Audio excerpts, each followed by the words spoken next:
Assalamualaikum warahmatullahi wabarakatuh. Perkenalkan, nama saya Siti Sania, kelas 7B Manajemen S1. Di sini saya akan menjelaskan mengenai 7 pilar komunikasi bisnis. Apa sih 7 pilar komunikasi bisnis itu?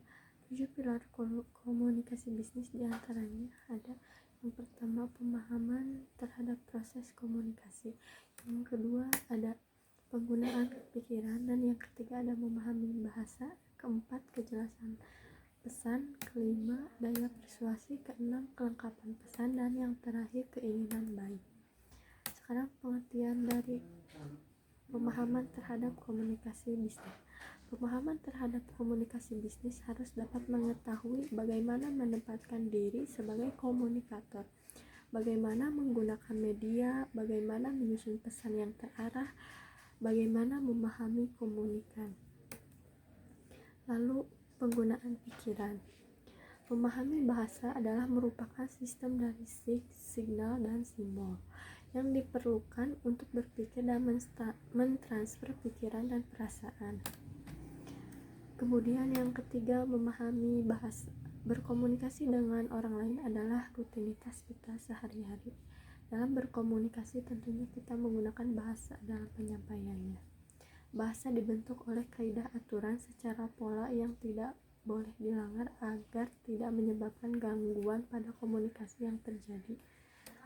Dan yang keempat, kejelasan pesan. Kejelasan pesan dalam komunikasi bisnis harus merupakan pesan yang dapat diterima dengan baik dan jelas oleh komunikan. Oleh karena itu gunakan kalimat yang pendek. Yang kelima ada daya persuasi. Daya persuasi adalah kebutuhan dasar dan komunikasi bisnis. Seringkali kita menyebutnya dengan salesmanship karena mempunyai kemampuan membujuk. Keenam, kejelasan pesan. Kelengkapan pesan secara utuh dan lengkap karena berbahaya bagi seorang komunikator dalam dunia bisnis jika ia menyembunyikan sesuatu dari komunikannya. Dan yang ketujuh, keinginan baik. Keinginan baik dalam strategi pemasaran sosial market adalah sesuatu yang sangat penting untuk diperlihatkan. Dalam pengertian ini yang kita hadapi bukan hanya sekedar manusia, namun juga seluruh masyarakat yang mempunyai nilai-nilai, norma, prasangka, dan lain sebagainya. Ada 3 tujuan umum komunikasi bisnis. Yang pertama, memberi informasi. Yang kedua, membujuk atau persuasi, dan yang terakhir melakukan kerjasama atau kolaborasi. Kemudian ada contoh strategi transformasi komunikasi bisnis di era new normal. Contohnya pandemi COVID-19 memaksa dunia harus bertransformasi memasuki era tatanan hidup baru, termasuk juga dunia bisnis. Dalam bisnis, komunikasi bisnis menjadi urat nadi utama.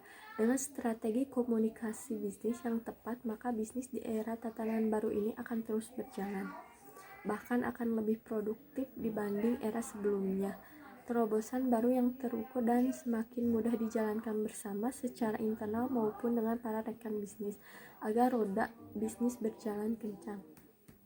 Sekian yang dapat saya sampaikan mengenai 7 pilar komunikasi bisnis. Mohon maaf bila banyak kekurangan. Sekian dan terima kasih. Wassalamualaikum warahmatullahi wabarakatuh.